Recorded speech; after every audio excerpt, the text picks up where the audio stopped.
नमस्कार, स्वागत है खबर दिन भर में। मैं हूं आपके साथ हर्षदा। टोंक जिले में एक बार फिर से गोकशी का मामला सामने आया है। आज सुबह टोंक के सदर थाना क्षेत्र में एक गौवंश मिलने के बाद गौरक्षा दल वहां पर पहुंचा और उन्होंने क्षेत्र में आए दिन हो रही गोकशी की वारदातों पर आक्रोश व्यक्त किया। साथ ही उन्होंने जिले भर में लगातार हो रही गौ हत्याओं को गोकशी गिरोह बताते हुए उन पर कड़ी कार्रवाई की मांग उठाई। दरअसल गौरक्षा दल के लोगों को बीती रात सदर थाना क्षेत्र के दूधिया बालाजी वन क्षेत्र में गौवंश की हत्या पर लगा। इस पर सभी वहां पर पहुंचे, जहां पर आधा गौवंश सड़क पर और आधा वन क्षेत्र में पड़ा मिला। इस पर उन्होंने इसकी सूचना पुलिस को दी। इस पर सदर थाना पुलिस भी आज सुबह मौके पर पहुंची। उन्होंने पशु चिकित्सकों को बुलाकर गौवंश का पोस्टमार्टम करवाया। टोंक से प्रियदर्शन वैष्णव की रिपोर्ट। इस तरह का पूरा मामला है, कितना आक्रोश है लोगों में, क्या मांग की है पुलिस के साथ? आज आज़ाद हिंद गौ रक्षा दल के नेतृत्व में एसपी साहब से मिले हैं। एसपी साहब ने हमें आश्वस्त किया है कि आपकी जो भी मांग है उस मांग पे हम कार्रवाई करेंगे। सबसे बड़ी मांग है जो गौ तस्करी है उसको रोकना, और ऐसे आए दिन शहर के अंदर ऐसे केस होते हैं। पहले भी एक गौ माता को काट के उसके अवशेष फेंके गए, आज भी ऐसी घटना घटी है शहर के अंदर। ये बहुत दुखद है। हमने हमारा रोष जाहिर किया है। हम आज भी 70-80 लड़के मिलके एसपी साहब को ज्ञापन दिया है। एसपी साहब ने आश्वस्त किया है कि जल्दी से जल्दी इन पे कार्रवाई होगी और गौ तस्करी को रोका जाएगा। हमारी एक कितना बड़ा नेक्सस टोंक जिले में गौ तस्करी को लेकर चल रहा है? बहुत बड़े लेवल पे चल रहा है साहब, बहुत बड़े लेवल पे है। और आसपास के 2-4 गांव हैं जिनके अंदर बड़े लेवल पर गौ तस्करी की जाती है। बड़े लेवल पर वहाँ के लोग ये कहते हैं कि रोजी रोटी हमारी यही है। वो लोग गौ तस्करी खुद करवाते हैं। तो एसपी साहब को अभी अवगत कराया गया है। एसपी साहब ने बोला है कि हम जरूर से जरूर कड़ी से कड़ी कार्रवाई करेंगे। एक बड़ा मुद्दा है, एसपी साहब से हमने मांग रखी है कि एसपी साहब एक ऐसी टीम गठन करिए जो प्रशासन, हम जब भी गौ तस्करी को रोकें तो प्रशासन हमारे साथ खड़ा रहे और हमारे फ़ोन करने पर प्रशासन हमारे साथ वहाँ पर तैयार खड़ा रहे। अधिकतर क्या होता है कि जब भी गौ तस्करी को रोकने के लिए गौ सेवक जाते हैं तो इन गौ सेवकों पर हमला हो जाता है और इनके ऊपर जवाबी में वापस कार्रवाई होती है। बहुत सी बार बहुत सी घटनाएँ घटी है। तो हम चाहते हैं कि एसपी साहब से मांग थी कि एसपी साहब एक ऐसी टीम गठन करो कि वो तुरंत वहाँ मौके पर पहुँच सके और गौ सेवकों को रक्षा प्रदान कर सके। या दूधिया बालाजी रोड के ऊपर कोई अवशेष पड़े हैं, तो वहाँ जा कर के हमने पोस्टमार्टम भी कराया डॉक्टर साहब से। तो एक बार उसको क्लियर कर रहे हैं कि गाय के अवशेष हैं और किसी पशु के तो नहीं, और इस पर प्रकरण दर्ज करके और आगे की कार्रवाई जारी है। इसमें प्रथम दृष्टया क्या लग रहा है, क्या जो ये गोकशी का प्रथम दृष्टया ये है कि जानवर को तो काटा है क्योंकि खून पड़ा है वहाँ, और जानवर का नवजात शिशु भी उसमें निकला है। तो नवजात शिशु को छोड़ के बाकी चीज़ें वहाँ है नहीं। एक बार इन्वेस्टिगेशन का विषय है। कार्रवाई की जाएगी क्या ऐसा मामला है? बिल्कुल कार्रवाई की जाएगी। जहाजपुर में जलजूलनी एकादशी पर बेवान पर पत्थरबाजी का मामले में आज महिलाओं ने चूड़ियां लहराते हुए नगर में आक्रोश मार्च निकाला। जी हां, इस मामले को लेकर अब बीजेपी पदाधिकारी भी आज सामुदायिक इस्तीफा देने की जानकारी मिली है। जलजूलनी एकादशी पर बेवान पर पत्थरबाजी के मामले में 2 महीने बीत जाने के बाद भी पुलिस व प्रशासनिक अधिकारियों द्वारा कार्रवाई नहीं होने से नाराज समग्र हिंदू समाज के लोगों ने व्यापार मंडल ने सभी व्यापारियों से मांग पूरी नहीं होने तक अनिश्चितकालीन बाजार बंद का आह्वान किया है, जिस पर आज तीसरे दिन भी सामूहिक बाजार बंद कर विरोध जताया गया। कल्याण प्राय मंदिर परिसर के बाहर शांतिपूर्ण धरना प्रदर्शन जारी है, तो वहीं आज तीसरे दिन महिलाओं व पुरुषों ने सामूहिक आक्रोश रैली निकाली और भारी संख्या में थाने के बाहर पहुंचे, नारेबाजी की और महिलाओं ने विरोध प्रदर्शन के दौरान थाने के गेट पर चुनरिया लहराई और धरना स्थल पर पहुंची। किसी तरह की अप्रिय घटनाएं न हो, इसके लिए पुलिस ने नगर में भारी पुलिस बल तैनात भी किया हुआ है। जहाजपुर से ब्यूरो चीफ आजाद नेप की रिपोर्ट। उप मुख्यमंत्री दिया कुमारी ने आज ब्यावर जिले के मसूदा स्थित देवमाली गांव का दौरा किया। देवमाली को हाल ही में केंद्र सरकार ने बेस्ट टूरिस्ट विलेज घोषित किया है। उप मुख्यमंत्री दिया कुमारी ने केंद्रीय पर्यटन मंत्री गजेंद्र सिंह शेखावत का आभार जताते हुए कहा कि ये गांव अपनी समृद्ध संस्कृति, परंपराओं और प्राकृतिक सुंदरता के लिए बहुत प्रसिद्ध है। यहाँ भगवान देवनारायण का प्रसिद्ध मंदिर भी स्थित है, जो मुख्य आकर्षण का केंद्र है। केंद्र सरकार की तरफ से भारत के बेस्ट टूरिस्ट विलेज का दर्जा दिया गया है। अजमेर के निकट मसूदा विधानसभा क्षेत्र में आता है देवमाली गांव, जहां गुर्जर परिवार रहते हैं और एक भी पक्का घर नहीं है। गांव में पहाड़ी पर देवनारायण भगवान का मंदिर है। मान्यता ये है कि सदियों पहले जब देवनारायण भगवान यहां आए तो उन्होंने कुछ दिन रहने के लिए ठिकाना मांगा। गुर्जर समाज के लोगों ने कहा कि कच्चे घर में हम रहेंगे, आप पक्के में रहिए। साथ ही साथ इस गांव में कोई शराब नहीं पीता, न ही कोई मांसाहारी है। उप मुख्यमंत्री दिया कुमारी के आगमन के बाद गांव का होगा और भी नाम हो चुके हैं। इस अवसर पर मसूदा विधायक वीरेंद्र सिंह कानावत व देवनारायण बोर्ड के चेयरपर्सन ओम प्रकाश भंडारा ने भी केंद्रीय नेतृत्व का आभार व्यक्त किया। देवमाली से स्पेशल रिपोर्ट। आज आप देवमाली आए हैं, कैसा रहा आपका एक्सपीरियंस? और नहीं, बिना लोगों से मैं ले लूंगा, आपको दे दूंगा। मैम, आज आप देवमाली आए हैं, कैसा एक्सपीरियंस रहा? आगे देवमाली के विकास के लिए आप क्या योजना है? बिल्कुल, आज मैं देवमाली आई हूँ और दर्शन भी किए, भगवान देव नारायण जी के मंदिर में दर्शन भी मैंने किए। और यहाँ जो गांव है जिसको कि अवार्ड भी मिला है, केंद्र सरकार ने इसको बेस्ट विलेज का अवार्ड दिया है। अगर आप यहाँ देखेंगे तो सारे जो घर हैं मिट्टी के अभी बने हुए हैं। यहाँ कुछ भी इन्होंने पक्के मकान नहीं बनाए हैं और कम से कम 300 से ज्यादा मकान है यहाँ पर, 350 500 मकान है। और यहाँ बिल्कुल ये लोग अपने पर्यावरण को बहुत संरक्षित करने का भी काम करते हैं। यहाँ पर मैंने इन सबके साथ बहुत कुछ पूरे गांव में घूमी हूँ मैं और सबसे बातचीत भी की। और जिस तरह से यहाँ टूरिज्म की संभावनाएं हैं, पोटेंशियल बहुत है कि यहाँ पर हम लोग टूरिस्ट को भी लेके आए और जो रूरल लाइफ है उसका भी उनको एक्सपीरियंस हो। क्योंकि क्या है कि हमारे जो टूरिस्ट है, फॉरेन टूरिस्ट है, इंडियन टूरिस्ट है, वो हमारे फोर्ट्स, मॉन्यूमेंट्स तो देखते ही हैं, लेकिन जो हमारे गाँव का रहन सहन है उसका भी इनको अगर आनंद मिले, उसका भी एक्सपीरियंस मिले, तो मुझे लगता है वो एक अलग चीज होगी। और जब हमारे पास इतना सुंदर यहाँ गांव है देवमाली में, तो क्यों ना हम उसमें पर्यटकों को लाने का भी प्रयास करें। और यहाँ जो भी फैसिलिटीज की आवश्यकता है, यहाँ जो विकास की आवश्यकता है, वो हमारी जो सरकार है वो बिल्कुल करेगी, पूर्ण रूप से करेगी। अभी बहुत सारे प्रस्ताव भी मुझे दिए हैं, हमारे एमएलए साहब ने दिए, हमारे ओम बडाना जी ने दिए, यहाँ के हमारी सरपंच साहिबा ने दिए, यहाँ के जो स्थानीय सभी हमारे यहाँ जनप्रतिनिधि हैं उन्होंने भी दिए।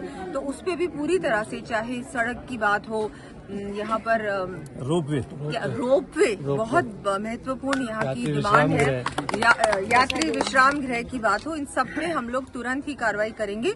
और यहाँ इसको एक आइडियल विलेज बनाने का, और यहाँ ज्यादा से ज्यादा पर्यटक आए, एक ये हमारा एक वो बन जाएगा, उदाहरण बन जाएगा। और मैं तो और भी सबको कहना चाहूंगी कि ज्यादा से ज्यादा हम लोग जो ये यहाँ कर रहे हैं उसमें वो भी हम आप लोग अपने गाँव में भी अगर इस तरह की प्रैक्टिसेस को अपनाएं, जो इन्वायरमेंट फ्रेंडली प्रैक्टिसेस हो, जो जहाँ पर सस्टेनेबिलिटी की बात करते हैं, उसको भी हम लोग अपनाएं। पर्यावरण को कैसे बचाया जा सकता है, हमारे जो पेड़ हैं, हमारे पशु हैं, उनका हम लोग कैसे और देख रेख कर सकते हैं, उस पर भी ये लोग बहुत अच्छा काम कर रहे हैं। वो भी, उससे भी हमको बहुत कुछ सीखने को मिलता है।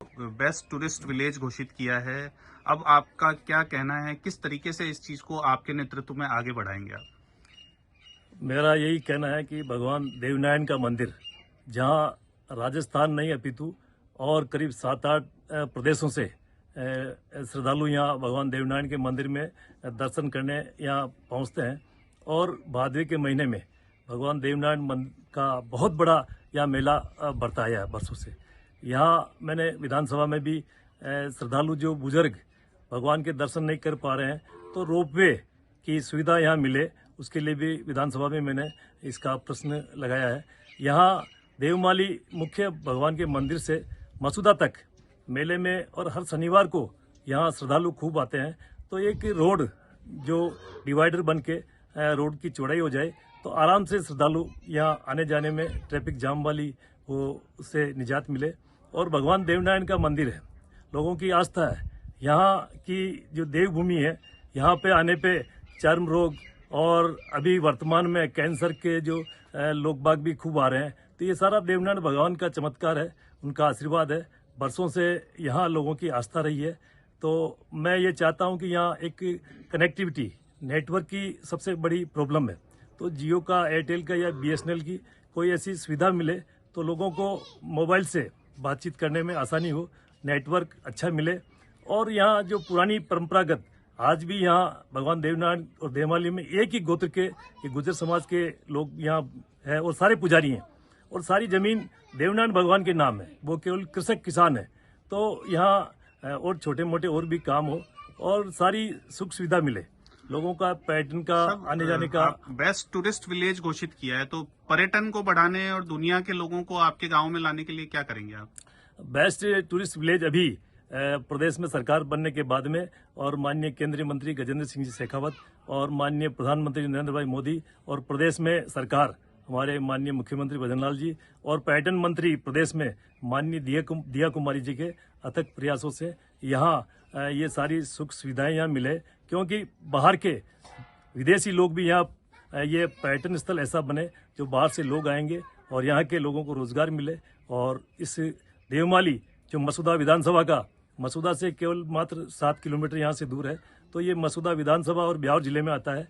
तो ये पुरानी आस्था को लेके चल रहे हैं। यहाँ आज भी कच्चे मकान है, आज भी सीमेंट के और पक्के मकान केवल सरकारी है बिल्डिंग, बाकी आज भी सबके मकान, यहाँ भले कोई टीचर हो चाहे थानेदार हो, सबके आज भी उनके कच्चे मकान हैं। यहाँ जो मिट्टी का तेल है उसका काम में नहीं लेते हैं, आज भी तेल और घी का दीपक यहाँ जलाने में काम में लेते हैं।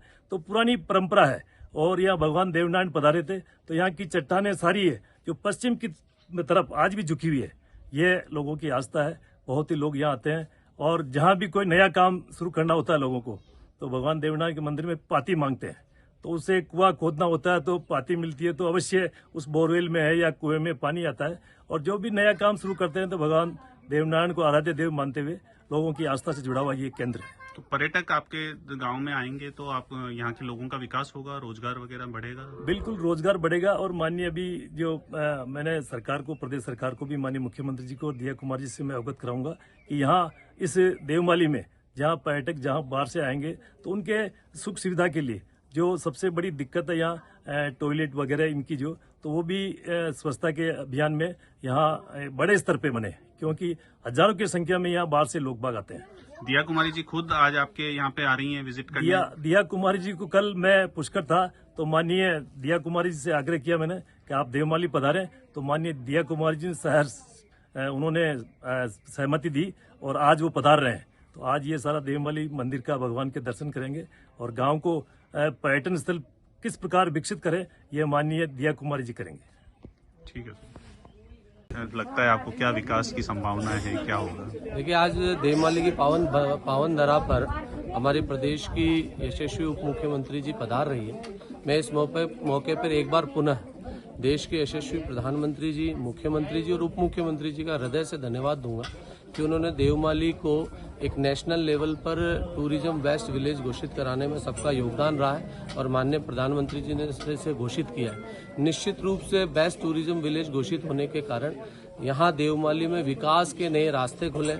माननीय उप मुख्यमंत्री जी का आज आगमन हो रहा है, निश्चित रूप से पूरे प्रशासन का, सरकार का ध्यान देवमाली की तरफ जा रहा है। माननीय उप मुख्यमंत्री जी भी लगातार सकारात्मक सोच के साथ में देवमाली के डेवलपमेंट के लिए सदैव विचार करती रही। आज वो स्वयं आ रही हैं तो निश्चित रूप से उनके आने के कारण इस देवमाली का टूरिज्म सेक्टर की दृष्टि से विकास के साथ साथ यहाँ आने वाले यात्री, श्रद्धालु, इस गांव और क्षेत्र का विकास का, डेवलपमेंट का रास्ता निश्चित रूप से खुलेगा।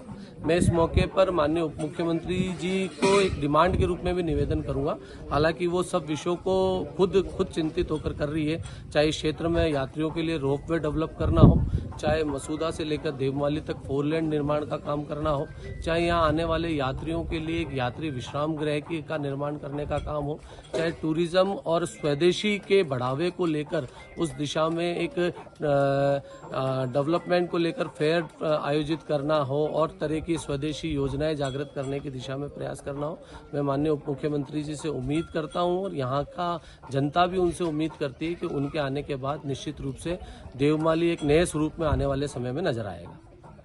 देवली उनियारा विधानसभा उपचुनाव में थप्पड़ कांड को लेकर अब बीजेपी नेता विजय बैसला ने आज एसपी विकास सांगवान से मुलाकात की। आपको बता दें, पुलिस अधीक्षक से मुलाकात व वार्ता के बाद बैसला समरावता के लिए रवाना हुए, जहां वे ग्रामीणों से मुलाकात करेंगे और पूरे मामले को लेकर ग्रामीणों से फीडबैक भी लिया जाएगा। वहीं विजय बैसला ने टॉक से मीडिया से मुखातिब होते हुए कहा कि मामले को लेकर एसपी से गहन चर्चा की है। पुलिस प्रशासन द्वारा नुकसान का फाइनल असेसमेंट किया जा रहा है और किसी भी हालत में दोषियों को बख्शा नहीं जाएगा व भोली भाली मासूम जनता को परेशान नहीं होने दिया जाएगा। टॉक से राजेश सैन की रिपोर्ट। एसपी साहब से मुलाकात हुई, जो इंसिडेंट हुआ उसके बारे में मैंने प्रशासनिक तौर से जो सिचुएशन है उसके बारे में पता किया, बात हुई, लंबी बात हुई, डिटेल में बात हुई और अब मैं जा रहा हूँ। किस तरीके की बातचीत रही है, मतलब एक तरीके से इंसिडेंट कैसे हुआ, कितने लोगों को नुकसान हुआ, जो नुकसान हुआ वो बाहर की गाड़ियों में हुआ, लोकल गाड़ियों में हुआ, हमको ये भी समझना पड़ेगा कि इंसिडेंट जो हुआ है जो स्थानीय है, गांव के जो लोग हैं उनका कितना नुकसान हुआ है वो बात है। और इसको कैसे ध्यान रखा जाए कि अगली बार ना हो, ये सारी चीज़ें हमें देखनी पड़ेगी। क्या कोई असेसमेंट हुआ है प्रशासन पुलिस की तरफ अभी से? कर रही है, असेसमेंट कर रही है और मैं भी अभी जा ही रहा हूँ। जी, क्या बात निकल के सामने है कि बाहरी लोग थे, एंटी सोशल एलिमेंट्स जो थे, या किस तरीके का प्रोवोकेशन हुआ? जो समझ में मुझे आया अभी तक, जो मैंने लिस्ट देखी थी, जो अरेस्ट वाली लिस्ट है, उसमें काफ़ी सारे लोग वो हैं जो इस विधानसभा के हैं ही नहीं। ये विचारणीय बात है और ऐसा नहीं होना चाहिए कि जो स्थानीय लोग हों उनको कुछ नुकसान हो जाए बाहर के लोगों को। ये ठीक नहीं।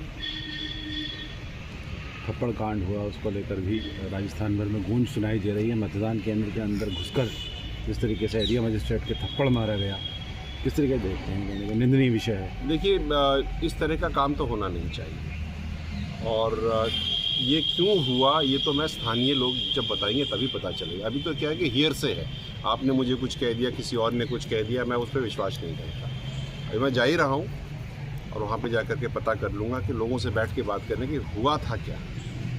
दोनों पक्षों की तरफ से आरोप प्रत्यारोप कर रहे हैं कि ये गलत वो गलत, ये सब तो चलता रहेगा। बात ये है कि मूल क्या हुआ वो समझना चाहिए। देवली उनियारा विधानसभा उपचुनाव के नतीजे 23 नवंबर को आएंगे। इसके लिए होने वाली मतगणना को लेकर जिला निर्वाचन अधिकारी डॉक्टर सौम्या झा एवं पुलिस अधीक्षक विकास सांगवान ने शनिवार को मतगणना स्थल राजकीय पीजी महाविद्यालय बहिर रोड का निरीक्षण किया। दोनों आला अधिकारियों ने भारतीय निर्वाचन आयोग के प्रोटोकॉल का पालन करते हुए स्ट्रांग रूम एवं मतगणना कक्षों की सुरक्षा व्यवस्थाओं को लेकर जायजा लिया। उन्होंने मतगणना स्थल पर स्थापित सीसीटीवी समेत संपूर्ण परिसर का निरीक्षण कर व्यवस्थाओं को देखा और आवश्यक दिशा निर्देश दिए। तो वहीं मतगणना तैयारियों को लेकर रिटर्निंग अधिकारी देवली उनियारा शत्रुघ्न गुर्जर ने शनिवार को उपखंड कार्यालय में कार्मिकों की बैठक ली। रिटर्निंग अधिकारी ने मतगणना कार्य से जुड़े कार्मिकों को भारत निर्वाचन आयोग के निर्देशों की पूर्ण पालना करने के निर्देश दिए। टॉक से राजेश सैन की रिपोर्ट। जोधपुर जिला पुलिस की साइबर सेल ने बड़ी कार्रवाई करते हुए 5 साइबर अपराधियों को गिरफ्तार कर लिया है। जिला पुलिस अधीक्षक ग्रामीण राममूर्ति जोशी ने बताया कि साइबर टीम में कार्यरत रामकरण सिंह, पुखराज दयाल सिंह, शिवराज व बक्साराम की टीम द्वारा तकनीकी डेटाबेस के आधार पर साइबर फ्रॉड में लिप्त मोबाइल नंबर व खाता धारक अरबाज सिलावट, विनोद मेघवाल, राकेश देवासी, दिलखुश जाट, रामवेद जाट निवासी खांगटा पुलिस थाना पीपाड़ सिटी को बीएनएस की धारा 170 के तहत गिरफ्तार किया गया है। पीपाड़ सिटी से माधु सिंह की रिपोर्ट। अब बुलेटिन में बात करेंगे सिरसा की, जहां पर ग्राम पंचायत जमाल के वार्ड नंबर 19 और 20 के ढाणी ज्ञानदीप में बिजली की समस्या हल होने पर ग्रामीणों ने शनिवार को समाजसेवी कप्तान मीनू बेनीवाल का गर्मजोशी से स्वागत किया। ग्रामीणों को अब 24 घंटे बिजली सप्लाई मिलेगी। इससे पहले ग्रामीणों को 8 घंटे बिजली सप्लाई मिलती थी। गौरतलब है कि ग्रामीणों ने बिजली समस्या को लेकर करीबन 2 महीने तक धरना दिया। इसके बाद ग्रामीणों को समाजसेवी कप्तान मीनू बेनीवाल ने ग्रामीणों को 24 घंटे बिजली सप्लाई दिलाने के लिए आश्वस्त किया।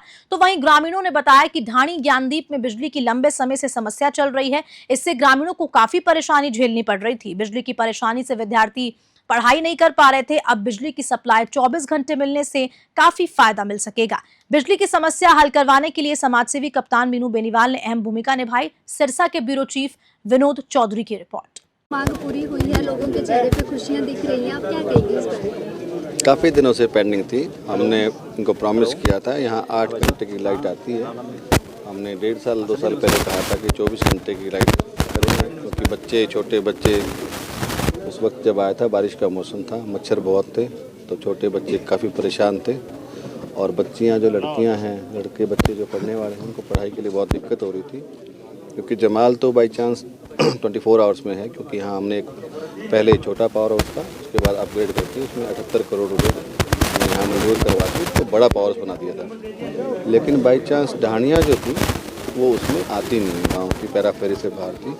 तो हम सब ने मिल के, हमारे सोशल जो टीम है हमारी, उन्होंने मिल के अपना सारा पाई जोड़ के इकट्ठा चंदा करके हमने और किसानों के लिए ये फैसिलिटी दी है।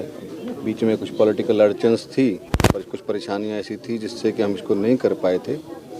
चुनाव का माहौल था, तो जो चुनावी पॉलिटिक्स में जो लोग होते हैं वो थोड़ा सा अड़चन पैदा कर रहे थे। लेकिन अब चुनाव का दौर नहीं है, तो अब ये हमने पूरा कर लिया। अभी आज से लाइट यहाँ शुरू हो गई है। और सबसे बड़ी बात कि पहला ये इंस्टांस है हरियाणा का, जहाँ पे इतने बड़े लेवल पे ढाणियों में जो लाइट लगी है वो गवर्नमेंट का, उसमें एक पैसा भी नहीं लिया हमने। और उसकी जो लाइन शुरू की है वहाँ गांव के सबसे जो बुजुर्ग लोग हैं उन्होंने उसका लाइन शुरू की। ये बहुत अच्छी बात है। नई सरकार बनी है कप्तान साहब, किस तरह से देखते हैं विकास कार्य अपने? नई सरकार के दिखाए हुए रास्ते पे हम चल रहे हैं। ये सरकार पुरानी सरकार है, रिपीट की है, बनी नहीं है। सरकार 2 बार पहले थी, तीसरी बार आई है और उन्हीं के दिखाए रास्ते पे जो उन्हीं की जो नीतियाँ हैं पार्टी की, उसी में सबको साथ लेके जो चलने की नीति है, जाति पाति को छोड़ के हर आदमी का, हर वर्ग का विकास करने, उसी के तहत ही सोशल वेलफेयर भी उसी के तहत ही करती है। अच्छा, कहाँ का मेरे संज्ञान में नहीं है ये बात, मैं पता करता हूँ आज कहाँ किसने दिया। 30 में से 26 जो कार्यकर्ता थे उन्होंने उनके मुझे जानकारी में नहीं, मेरी जानकारी आपने बताया, मैं पता करता हूँ। हाँ जी, आपके ढाणियों की लाइट का जो मुद्दा था वो आज पूरा हो गया है, क्या कुछ कहेंगे? अब आपके ढाणियों में लाइट लग जाएगी, बच्चों को भी काफ़ी समस्या थी। हाँ, समस्या थी। पहले तो 8 घंटा बिजली मिलती थी, उससे बच्चों को पढ़ने में भी काफ़ी दिक्कत होती थी और क्या था कि मच्छर काटते थे, बीमारी जिससे ज़्यादा फैलती थी। अब 24 घंटा का कनेक्शन हो गया है। किसने करवाया है, किसका धन्यवाद? ये मीनू बेनवाल ने करवाया है, बहुत बहुत शुक्रिया उनका। हाँ जी आंटी जी, क्या कहेंगे आप? तो पानी की समस्या का अच्छा, लाइट पूरी हो गई? लाइट की पूरी हुई है, मतलब क्या लग रहा है आगे?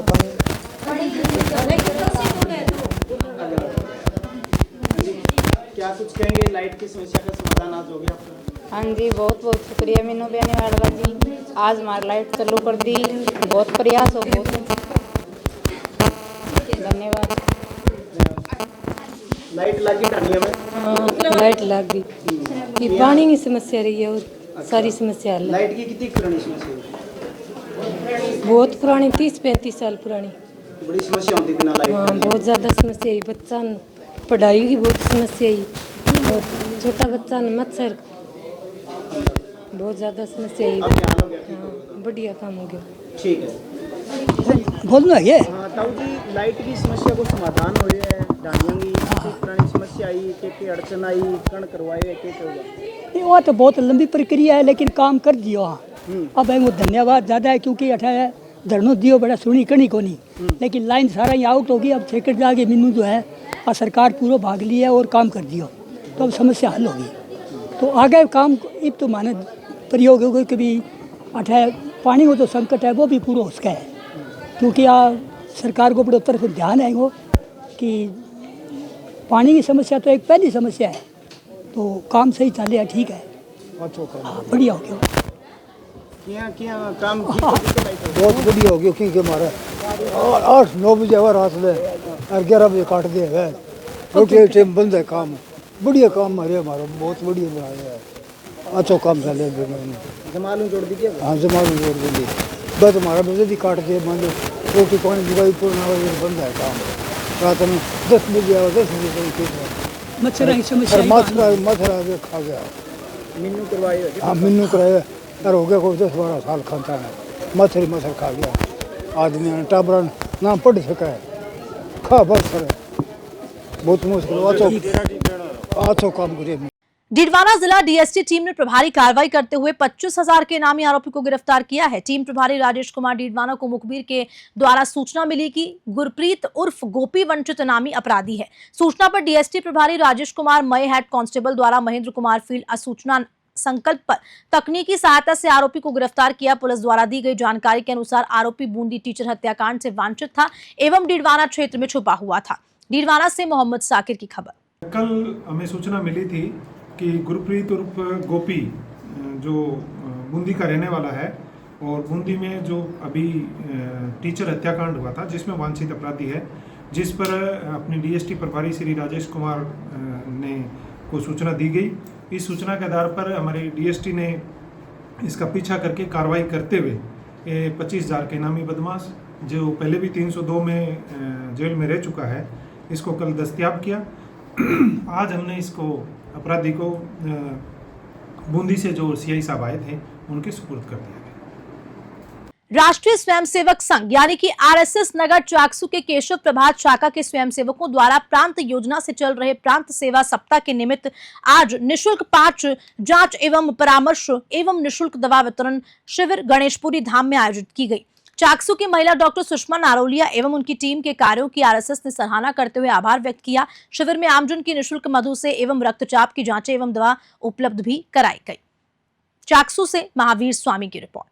डीडवाना कुचामन जिला तो बन गया, किंतु जिला बनने के बाद में जिला स्तरीय कार्य आम जनता के नहीं हो पा रहे हैं। साथ ही कई विकास कार्य भी कई सालों से अटके पड़े हैं एवं कई विकास कार्य पूरे हो चुके हैं, लेकिन उनकी देखरेख नहीं हो पा रही है। ऐसा ही एक ताजा मामला सामने आया है। आपको बता दें, विधानसभा क्षेत्र के नजदीक ग्राम बालिया में करीब 7 साल पहले एक रेलवे ओवरब्रिज का निर्माण बीजेपी सरकार के शासन में हुआ था, लेकिन कांग्रेस सरकार का शासन भी आकर चला गया एवं फिर बीजेपी सरकार का शासन आ गया। फिर भी आज तक इस आरओबी की सुध किसी भी कर्मचारी अधिकारी ने नहीं ली। आरओबी निर्माण के बाद से लेकर अब तक इस आरओबी का ना तो शुभारंभ हुआ है एवं ना ही किसी ने इसकी सुध ली है, लेकिन शुभारंभ से पहले ही आरओबी पर वाहन दौड़ रहे हैं। वहीं आरओबी पर सोलर प्लेट लाइट भी लगाई गई है, जिनमें आधे से ज्यादा लाइट पोल सहित गायब हो चुकी है। फिर भी इस ओर ध्यान देने वाला कोई नहीं है। डीडवाना से मोहम्मद साकिर की रिपोर्ट। प्रयागराज त्रिवेणी संगम महाकुंभ मेला 2025 को लेकर तैयारियां जोरों शोरों से की जा रही है। इसी के मद्देनजर आज डीडवाना के दयाल आश्रम गाड़ा धाम की ओर से एक पोस्टर विमोचन का आयोजन हुआ। मेले का आयोजन 2025 में किया जाना है। 9 जनवरी से 15 फरवरी 2025 तक दयाल आश्रम गाड़ा धाम की ओर से महाकुंभ मेले से अखाड़ा लाया जाएगा। जारी पोस्टर में श्रद्धालुओं के लिए दिशा निर्देश भी दिए गए। श्रद्धालु यशाशक्ति भंडारा, बाल भोग, संत सेवा एवं भेंट पूजा में आर्थिक सहयोग कर पुण्य लाभ प्राप्त कर सकेंगे। 30 जनवरी से 5 फरवरी तक श्रीमद् भागवत कथा का आयोजन होगा, जिसमें कथा व्यास पंडित अशोक व्यास व भागीरथ शास्त्री होंगे। डीडवाना से मोहम्मद साकिर की रिपोर्ट। सभी सनातन धर्मावलंबियों को सूचित करते परम हर्ष हो रहा है कि इस वर्ष 2025 14 जनवरी से प्रयागराज में महाकुंभ महापर्व होने वाला है। आप सभी धर्मानुरागी भक्तजन दयाल आश्रम गाड़ा धाम हरिपुर निरंजनी नगर, जिसमें अखाड़ा लगेगा डीडवाना गाड़ा धाम की ओर से, आप सभी निरंजनी संप्रदाय के साथ में पधार करके महाकुंभ पर्व में स्नान करके आनंद लाभ प्राप्त करें। अब भी का सबसे बड़ा मेला प्रयागराज संगम में कुंभ मेला वर्ष 2025 आयोजित होने वाला है।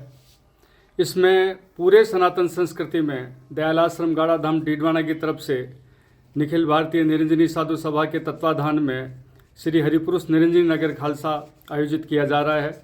इसमें लाखों लोगों को भंडारा प्रसादी और सभी के लिए रहने की समुचित व्यवस्था की जाएगी। संप्रदाय के सभी साधु संत वहाँ पे रह करके सेवा का लाभ देंगे। मेरा सभी से विनम्र निवेदन है कि इस महाकुंभ पर्व पर ज़्यादा से ज़्यादा संख्या में पधार कर पुण्य लाभ अर्जित करें।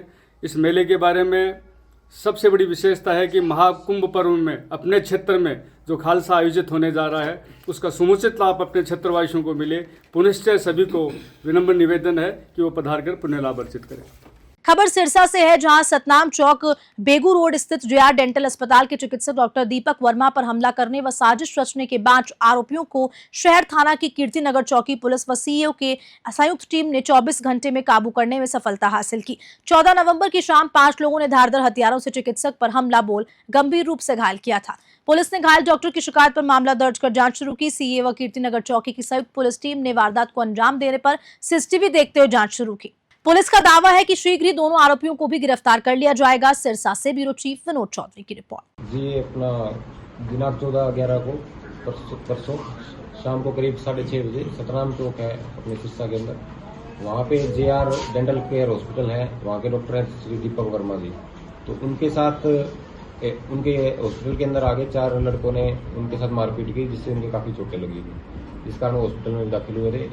जिस पर तुरंत कार्रवाई करते हुए पुलिस ने उनके बयान दर्ज किए और बयान के बाद एफआईआर दर्ज की गई, जिसके बेस पर आगे तफ्तीश आरंभ की गई। जो एसपी साहब के दिशा निर्देशानुसार सीआईए की तथा हमारी पुलिस चौकी कीर्तिनगर की टीम ने संयुक्त रूप से इस पर कार्य किया, जिसके पश्चात हमने इस मुकदमा में कार्रवाई करते हुए 5 लोगों को काबू किया था और आगे फिर अभी इन्वेस्टिगेशन स्टार्ट है, उनको आज हम कोर्ट में पेश करेंगे। नाम वगैरह सर क्या है जो पकड़े गए हैं? जो 5 व्यक्ति इसमें पुलिस ने डिटेन किए हैं उनके नाम है राहुल सोनी, विकास उर्फ विक्की, राज सिंह उर्फ राजू, रमनदीप और मुकुल।